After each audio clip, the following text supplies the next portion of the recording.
Ladies and gentlemen, welcome to the Passive Income Attorney Podcast, the place for learning about the world of alternative passive investments so that you can have more freedom, flexibility, and fun. Before we get to our guest today, if you're ready to kick that billable hour to the curb, start by going to attorneybydesign.com to download the Freedom Blueprint. That will also get you access to the opportunity to partner with us on our next passive commercial real estate investment. In just a short time, you can invest right alongside with me on a stable cash flowing apartment community or RV park. Today, let's talk about a very common question I get when someone books their first Freedom Accelerator call. And that is simply, how do I get started investing in real estate? Now, look, every person's situation is unique. And on our call, we'll talk about your unique circumstances, your finances, your experience, and your goals. But for most of us who have a high-paying W-2 career in law, medicine, or even real estate agents with, occasional windfalls, we're professionals. We're good at what we do, and we get paid well for it. But what we don't have is time. We don't have time to mess around with an HGTV fix and flip. We don't have time to put a team together, schmooze with brokers, find and vet a property, then manage tenants, toilets, and trash. So for those folks, the answer to how do I get started is to invest passively in commercial real estate. The time commitment is low. The deals are passive. The returns are phenomenal. You can start buying back your time. Relatedly, another question that comes up is, should I quit my job? Again, every person and situation is unique, but typically the answer is no. And you certainly don't need to quit your career to invest in real estate. And you should leverage your active income that you've worked so hard to attain and utilize it to invest in creating multiple passive income streams. The key there is to have some self-restraint, and a lot of us don't have it. Instead of buying that new 5 Series, buy some equity in an apartment building that will pour cash flow into your pocket and double your money in 2 to 5 years. The caveat: if you're completely miserable and are truly unhappy, we'll need to take a little bit of a deeper dive. Our awesome guest today, Monick Halm, shared a story where she was so unhappy working as an attorney that when the doctor told her she needed surgery, she was thankful because at least she wouldn't have to go back to work at her law firm for a while. Wow. And if your situation is something like that, let's chat about how we can get you out sooner. Monick Halm is a fully recovered attorney, an educator, and an advocate for women to create passive income streams through real estate investing. She's the founder of the Real Estate Investor Goddesses, a #1 best-selling author, and the host of the Real Estate Investor Goddesses podcast. I can't wait to share her interview with y'all. Let's go. This is the Passive Income Attorney Podcast, where you'll discover the secrets and strategies of the ultra wealthy on how they build streams of passive income to give them the freedom we all want. Attorney Seth Bradley will help you end the cycle of trading your time for money so you can make money while you sleep. Start living the good life on your own terms. Now, here's your host, Seth Bradley. The Real Estate Investor Goddess, Monick Halm. What's going on? Welcome to the show. Thanks for having me, Seth. It's great to be here. Yeah, absolutely. It's been a long time coming. So let's just jump right in. Tell me, what's your story? And feel free to take it back as far as you want. Sure. So my story in real estate, I'm an attorney. And growing up, the only thing I'd ever been taught about real estate was that you should buy your own home. And I went to do that. This was back in 2005. I'd been working for a while. It's like, okay, I did the college, law school, law firm job, partnership track, all the things. I guess now I should buy a house. But I live in LA, which is such an expensive market.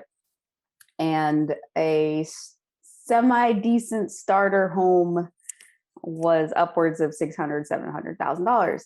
And even though I wasn't, had the okay, decent, law firm salary, it wasn't enough for me to buy a house by myself.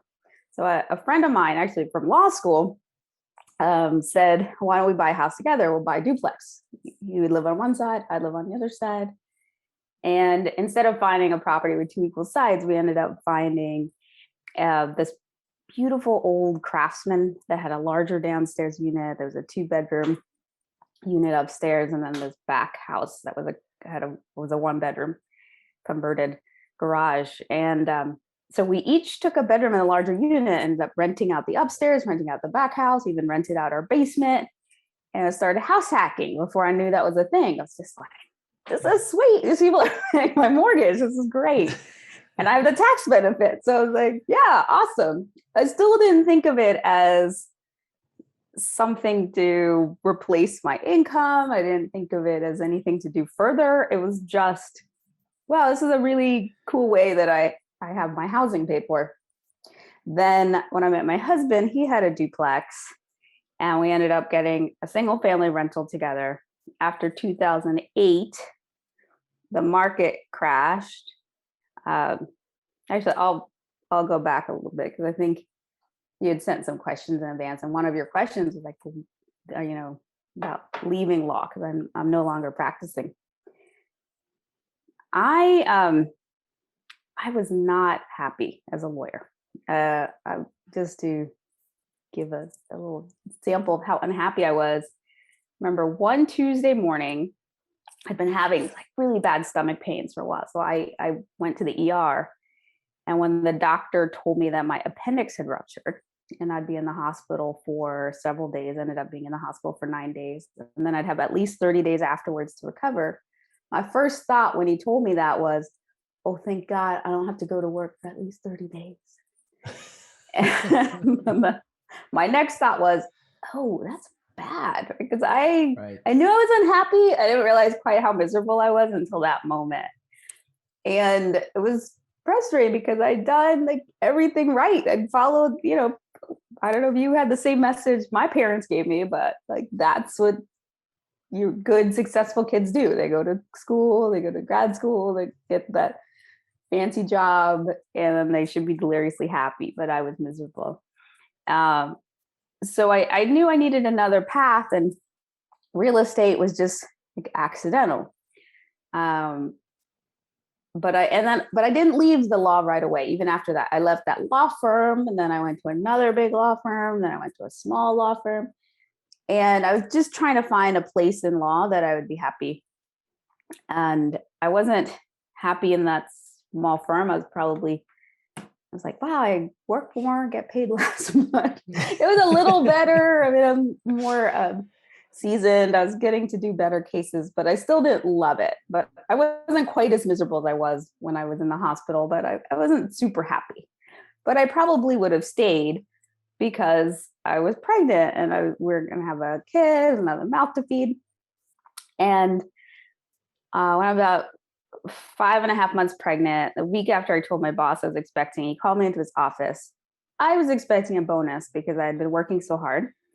Instead, I got fired. So that was not a welcome surprise, although it did end up being a really big gift. Did not feel that way. But since I was quite pregnant, I decided I'd wait until after I gave birth and then had the short maternity period. Then I would look for another job. My daughter ended up being born in late August of 2008. Actually, when we're filming this today, it's her 13th birthday. She was born in late August of 2008. And then within a month, the markets were in free fall and the economy exploded, and the job market disappeared. And it was not a time to be trying to find a new job. So I had a newborn, I was unemployed. And we had some real estate that helped us. So we ended up selling one of the duplexes, and then we started to flip houses when properties were on sale. Your podcast about passive income, the flipping is not really passive income, it's active income. And after a while, 2015 it was getting more and more competitive. Houses were less and less on sale. And it's not passive. And I was really wanting to have some passive income. So we started looking at buying a fourplex in LA. LA is so expensive. It was, we're looking at $2 million for a fourplex with zero cash flow. You'd be lucky to cash flow. Often there was negative cash flow. And so I ended up at that point being introduced to a mutual friend, to Robert Helms, who's the host of the Real Estate Guys Radio podcast. I remember it's October 15th, and our friend said, Robert's going to be in LA tomorrow night. Come out to dinner. So we're at dinner. And I was telling Robert, he asked what I was doing. I told him about the flipping and how that was getting more competitive and looking for this fourplex. And he said, Monick, I always say, he says, LA is a really expensive market. I always say, live where you want to live, invest where the numbers make sense. And I went, oh, until he told me that, I assumed I had to invest where I could touch my drive to my property, touch it, self-manage it. It didn't occur to me that I could invest outside of where I lived. So that literally opened up the world to me. And the next thing he said was, you can get that fourplex, but you'll be limited to your own capital and credit. Alternatively, you can bring a group of investors together and you can get 100 or 200 units. And he started telling me about the benefits of that. My brain was like, what? That's a thing people can do. I thought you had to be a billionaire to do that. It never occurred to me that regular people could do that. And it's like I had this full buy, like, yes, I want to do that. I want to learn how to do that. And I want to be around people who think that's normal, because until then, everyone around me thought the fourplex was a big deal. Nobody would even consider anything like that. So I went to learn how to do that, how to syndicate, bring groups of investors together. And that's, so in 2016, I went to my first syndication seminar. At the beginning of the year, we had 2 rental doors. By the end of that year, through partnering with others, we had over 1,000. Wow. 1,012. So in that 1 year, and we've just been at it since. That's awesome. There's so much to unpack there. I don't even know. I don't even know where to start. The first note I made was that you were happy that you're going to have time off from being in the hospital and being sick. I was thrilled. I wasn't even that. I was just like, you might as well have told me I won the lottery. Like, that's how excited I was. Right. And I remember being in the hospital bed going, okay, I got rid of my appendix. I was like, do I need a spleen? Like gallbladder, like tonsils. I know I don't need tonsils. Is there anything else you can take from me so that I could get more time off? I was like, tonsils, yes. I was like, gallbladder, spleen, are those useful? I was ready to get rid of everything if I could just not have to go back to work. I mean, so I speak with attorneys. Some of them are listening right now, and I try to say, you don't necessarily need to walk away. I mean, some people are unhappy, but you need to make an honest evaluation of, do you really want to turn away from your career and just jump straight in, or do you think you can keep making some good money, maybe invest passively, and then maybe if you have a little bit of a passion for that, maybe you transition to the active side of real estate investing, something like that. But if they're in the mindset situation that you are in, that's an absolute, all right, let's figure out a way to get you out now. If you're hoping for surgery rather than going to work, that's a big red flag, I think.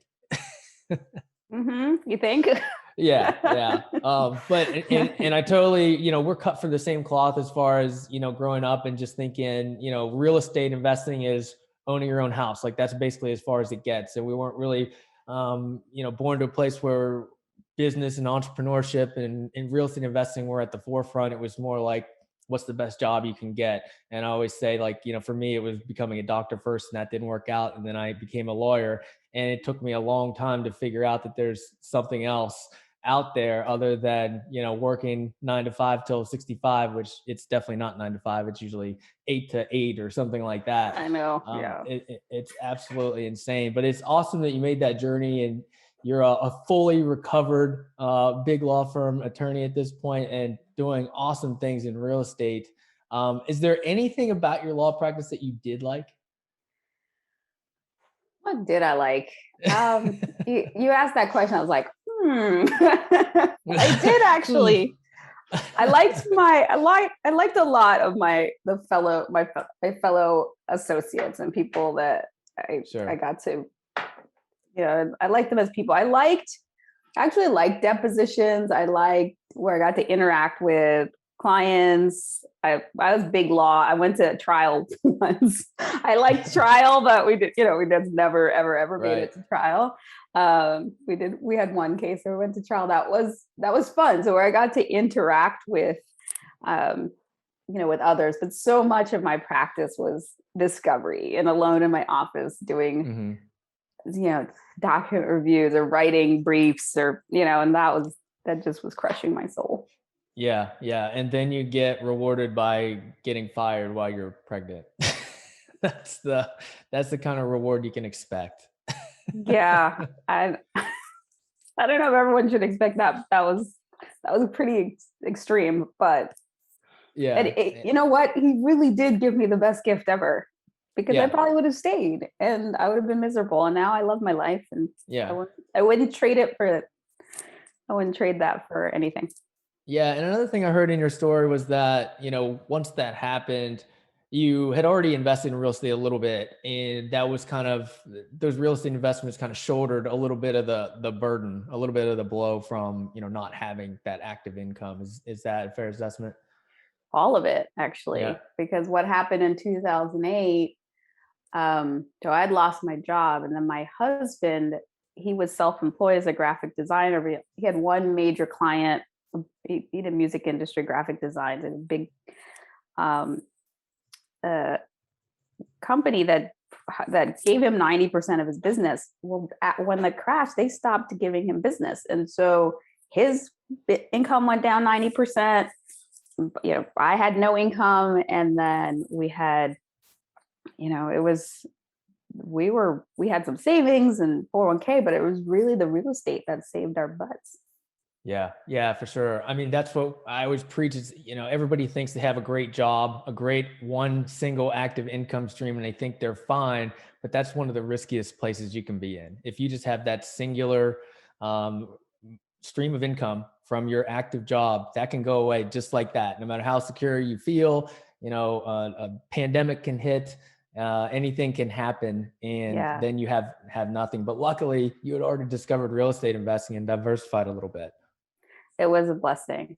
But I say that financial stability is like a table, and each leg of that table is a stream of income. Most of us are taught to have one leg only. Right. And that, and they're like, well, have a really big, strong leg. I want to do a really, really good job. But if you lose that leg because something happens to you, you can't work, or you get fired, or anything happens, you lose that leg, there goes your table. So in order to really be financially secure, you need to have lots of legs, mostly passive. So you lose a leg, all right, you still got plenty of other legs to hold you up. Yeah, I love that. I love that analogy. Another big thing for me that you mentioned was, that regular people can buy apartment buildings. And that's, whether you're on the active side or the passive side of these syndications. I think a lot of people, when, they first start thinking about investing in real estate, they think about the fixing and flipping. They think about wholesaling, maybe buying a single family rental. They don't think that they can get involved in commercial real estate. And, being a syndicator yourself, you've probably come across that quite a bit. I have. I wish that I had discovered it so much earlier as a passive. So I wish I discovered it when I was working as a lawyer and I had extra income that I could have put into those types of deals. I would have been a lot better off when I got fired than I wasn't. It was a really tough financial time. And a lot of the active, a lot of people will assume that if you're going to be active, so if you're flipping or you buy your own house or you're to rent out and you're doing all the work and you're fixing it up and you're getting the calls in the middle of the night from about toilets and you're doing all that, you're going to make more money than if you were to passively invest in something. But what I discovered, especially if people are investing in, if they live, they're investing where they live and they live in expensive markets, the passive investments are so much more lucrative than a lot of our active deals were. I lived in LA. We had like no cash flow. So the properties I had here, they had a lot of equity.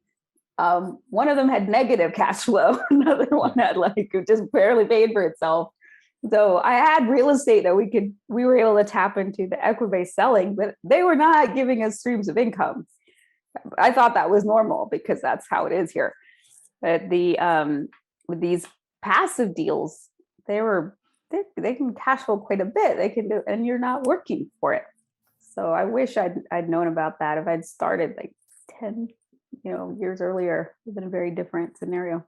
Yeah, for sure. I mean, and they are truly passive investments. I mean, you have to do a little bit of work at the beginning to, do your due diligence on the sponsors, the market and the deal. But after that, I mean, it is truly passive. You're not worrying about managing contractors or tenants or property managers or fixing things. It's completely passive. It's in somebody else's hands and you literally just collect the checks. And when you're a busy professional, like an attorney or a doctor or someone like that, and maybe real estate is not something that you absolutely love, it's more of a vehicle that you want to get into to invest and to create multiple streams of income for yourself, that's probably the best way to go, especially for someone that doesn't fail the gallbladder test, like whatever you want to call that. If they're not extremely if you'd rather unhappy be in their career, in the hospital than at work, then you probably should rethink what you're doing for work.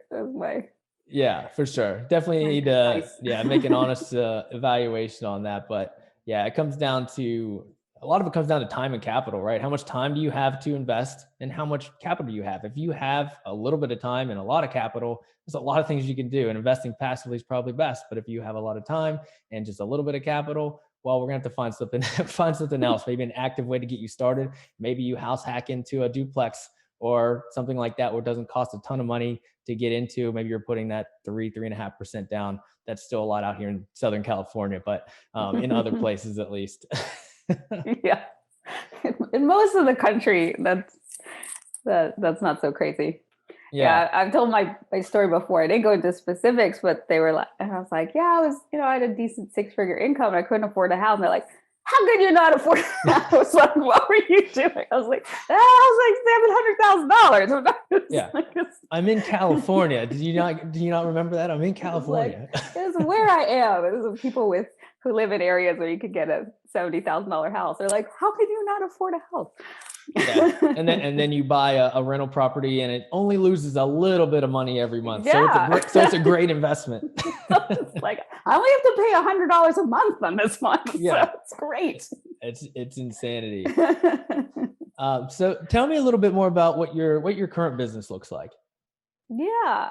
So on the investing side, what we've started really, most of our business now is on the industrial side. So we do some multifamily and we've had some other investments, and I'd started a multifamily, and in late 2018, early 2019, I'd sold a couple of properties, a couple apartment buildings that I'd purchased in 2016 in Albuquerque, New Mexico. And they were, one was like B-, the other one was like C-, D+. I mean, it was like, it wasn't quite, it was on the edge there, but not great buildings. But we were we got approached by a 1031 exchange buyer from through our property manager or somebody who wanted to buy them. He needed to put them into some properties. And so it's like, so what do you, what's the price that you're going to sell it at? And we're like, okay, well, we need to get our investors back their return. So we just threw out this crazy price. I was like, well, we'll just throw out this price and we can always negotiate down, but we'll give some wiggle room. I was selling these at a 4 cap. 4 cap. Albuquerque, New Mexico, C- class. Okay. And the guy took it. Yeah. Take it. And he accepted the deal. So we sold these properties at a 4 cap, which was great. We were happy, very relieved. Our investors were happy, but it was great as a seller, scared the poop out of me as a buyer, because I'm like, I do not want to compete against people who are willing to pay that much. It Yeah. is such a seller's market. And I don't like being a buyer in a seller's market. I don't want to go where the herds are going. I wanted to look for something else, something that was not quite so crazy. We have gotten multifamily deals since there were trough market. The numbers made sense, but we've been wary of that. So we started to look into other asset classes, see where else we could go that didn't have quite the feeding frenzy. And we ended up in industrial, seeing this increasing need for that type of real estate. So even though certain commercial real estate like retail or office was starting to hurt, is the more things went online, online retailers, they need industrial space. They need data centers and warehouses and distribution centers. And there's still manufacturing that happens in this country, and they need industrial space. And there's a lot of need for that type of real estate. It actually is that industrial did the best in 2020. Of all the types of real estate. So that's where we've been focused on in the past few years. That's awesome. Smart money has been in industrial for a long time. I mean, you see a lot of family offices and institutional money have invested in industrial properties for decades. Yeah. And I think it's not quite as competitive because it's hard for people to wrap their minds around. Retail level investors, the first thing they think of is multifamily, because we've all lived in an apartment building. We all lived in a condo or something like that. So we can wrap our heads around it. Or we start as a small investor investing in single family, and then a duplex, and then a fourplex, and then a 30 unit. And it's just kind of the natural progression. But if you're not really kind of deeply involved in the real estate industry, industrial just kind of flies over your head. You don't think about warehouses and data centers and cold storage and things like that. Even though those are thriving right now. And we haven't had anyone really talk about that on this show yet. How do those returns? Well, first, do you syndicate those deals, or are you buying those? We do. Yeah, Okay. We syndicate. And a lot of so I'll tell you, we're even within that asset, we have a very niche way of investing called a sale leaseback, which basically means that there is a company that has a facility that they're using. They want to sell it to get the equity out, but they still want to use it. So they sell it and then they lease it right back. They go from being the owner to the tenant. They do that. Why they do that is because they want to be able to get the equity out. Why we do it is because for a few reasons. One, they have triple net leases. So that means they pay rent, plus they pay all the property taxes, they pay all the insurance, and they pay all the maintenance. So there's an issue with the roof, they'll fix the roof. There's an issue with their toilet, they'll fix their toilets. We don't have any of those expenses. Our expense lines, like our P&Ls are very short. Our only expenses are debt service, are paying on the loan. That's it. Otherwise, they pay all the other expenses. We get rent, so we know we have a 20-year lease with them, usually built-in rent increases every year, goes up 2%. We know exactly what the income is going to be, we know exactly what our expenses are. And what we do, you were talking about how institutional buyers have been all about industrial forever. We season that lease 4 to 6 years, and we sell it to an institutional buyer. And they don't do the sale leasebacks, but they'll buy these industrial properties with a tenant that has a great tenant that's 4 to 6 years of steady payment history, that has 16, 15 years left on a lease. So they'll buy those all day, every day. And the returns are very similar to multifamily for passive. So, you're looking at annualized returns in the high teens, like low 20s, usually 8 to 10, 11, 12% cash on cash returns. So great returns, but very few moving parts. The one big risk is the company. You don't want to lose that tenant because they you can find new industrial tenants, but it's not like an apartment where there's a line of people trying to get into those types of deals. It's not every company that will take on 60,000 square feet of industrial space. So we just do most of our due diligence is focused on the health of the company itself.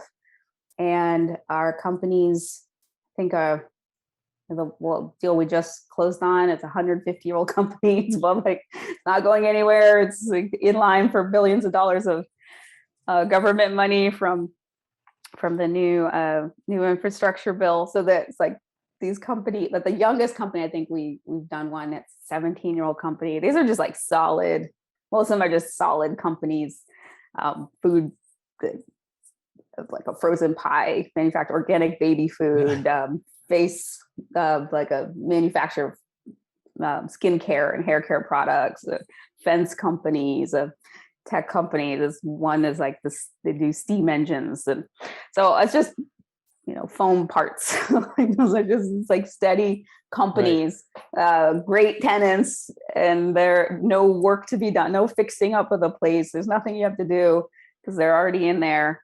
And then we're basically season the lease and sell it. Yeah, I absolutely love that business model. I mean, it's triple net and you're getting so that takes a lot of kind of the unknowns off the table, because no matter what those unknowns are, the tenant's going to pay for them. It's not on you, it's on the tenant. And the biggest risk with, any sort of building like that, if it's a 60,000 square foot industrial building or, a 25,000 square foot office building where one tenant or two tenants are taking up all the space, it's a big risk is the tenant leaving. And you're taking a lot of that risk off the table because you're doing that sell lease back. So it's going to be a brand new lease as soon as you buy the property. So they're locked in for the long term. They're locked in for whatever it is, 10, 15, 20 years, which is incredible. You take that risk off the table. And then again, having that exit strategy because of the institutional buyers that love these types of assets, as long as they have, a decent amount of lease term left in the building, they love it. And they don't need to see crazy returns either. They don't need to see the returns that you're giving your investors. They need to see maybe half of that and they're happy with it. Yeah. So pretty awesome. Oh, we love these. Awesome. Yeah. Yeah. I love it. Let's switch gears a little bit. I really wanted to jump into this. So, obviously you're a strong female and this is a male dominated industry, real estate that is. I'm sure you've encountered some extra layers of opposition, and I just love to hear about, how you've overcome that.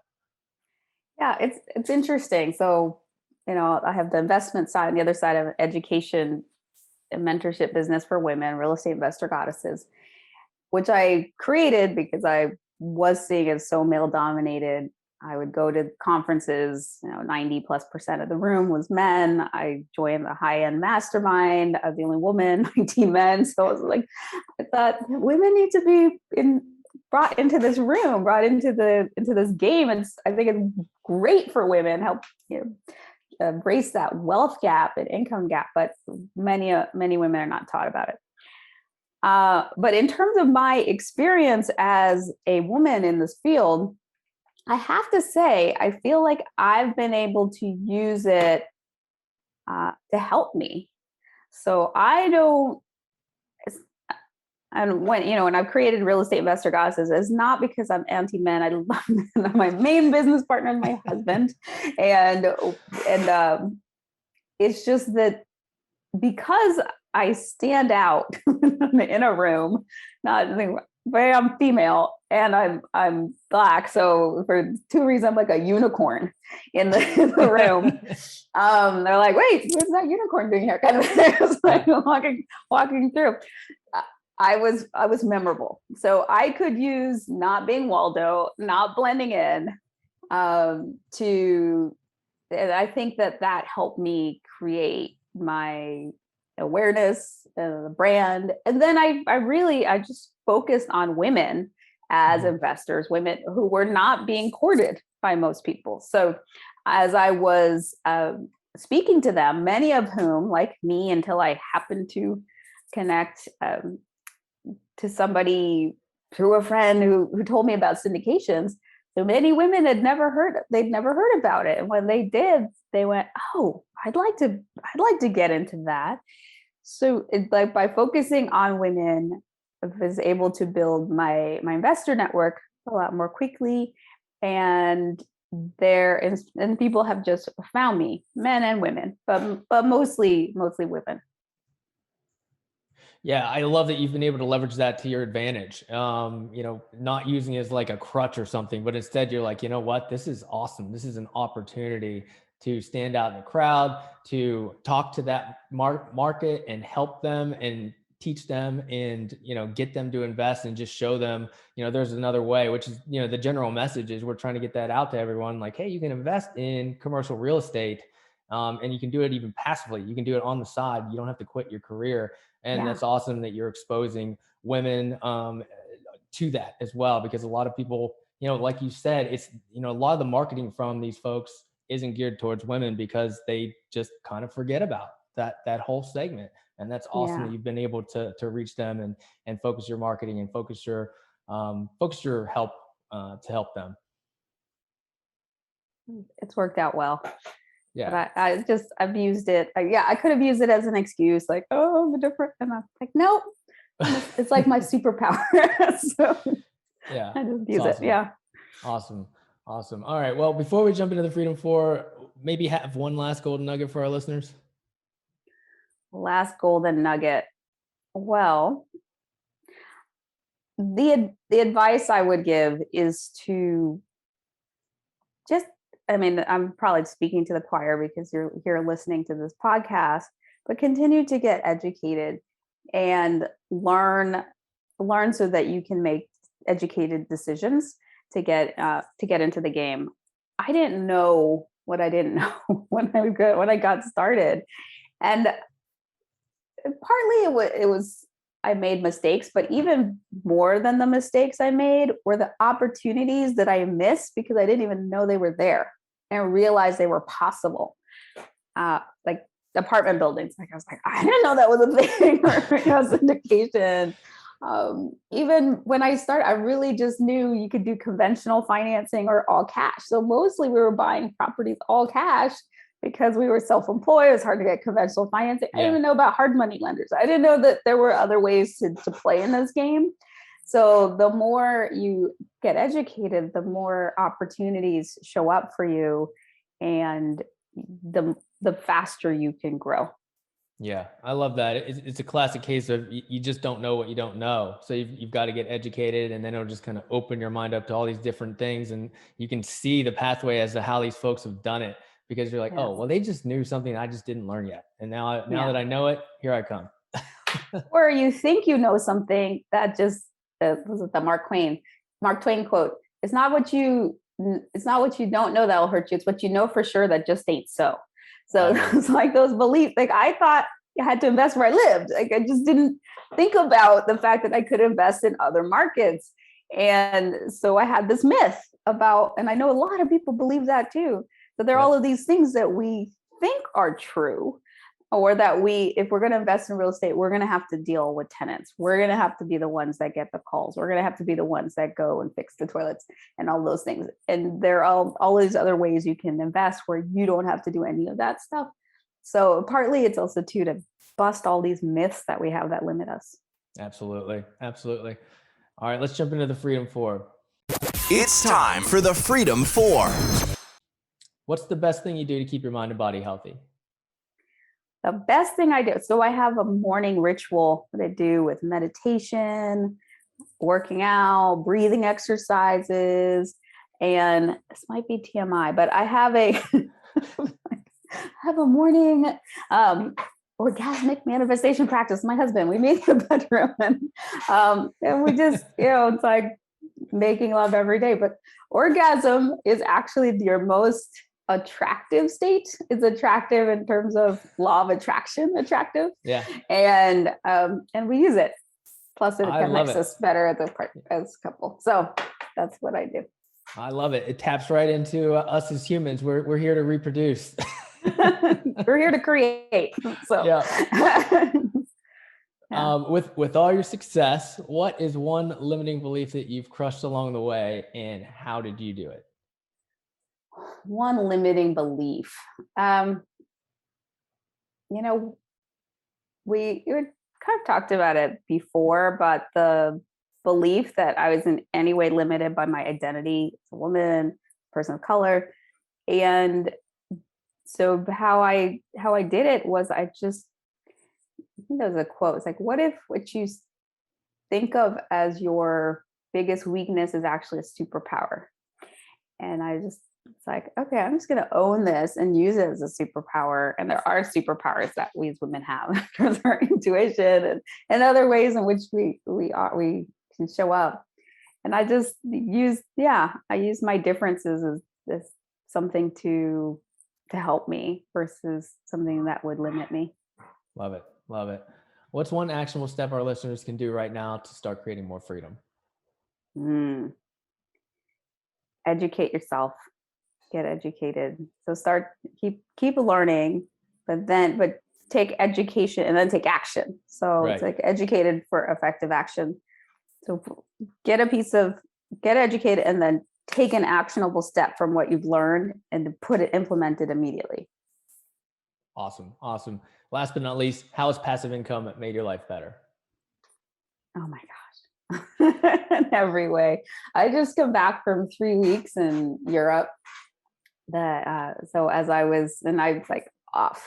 So I also have my business, which is mostly works without me. My team was off doing the stuff. My real estate's working, doing their things.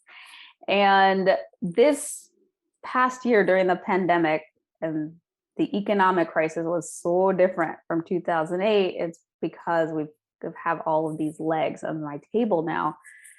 So I just I had no fear, no anxiety. We were really set up and secure. So that's just me. It's given us options. It's given us freedom. It's given us peace of mind.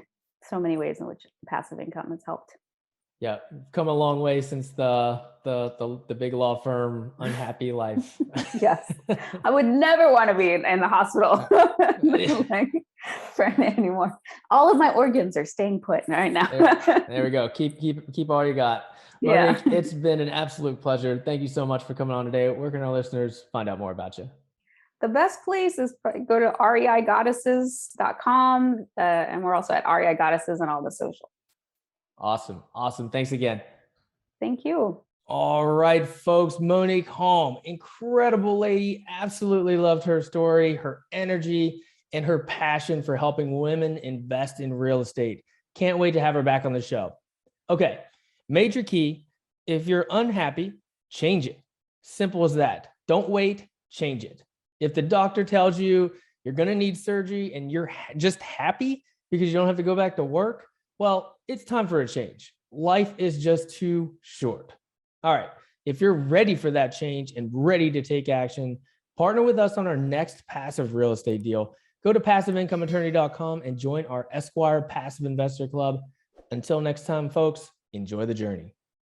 Thank you for listening to the Passive Income Attorney Podcast with Seth Bradley. Do you want more ideas on how to generate multiple streams of passive income? Then jump over to passiveincomeattorney.com for show notes and resources. Then apply for the private Facebook community by searching for the Passive Income Attorney on Facebook. And we'll see you on the next episode.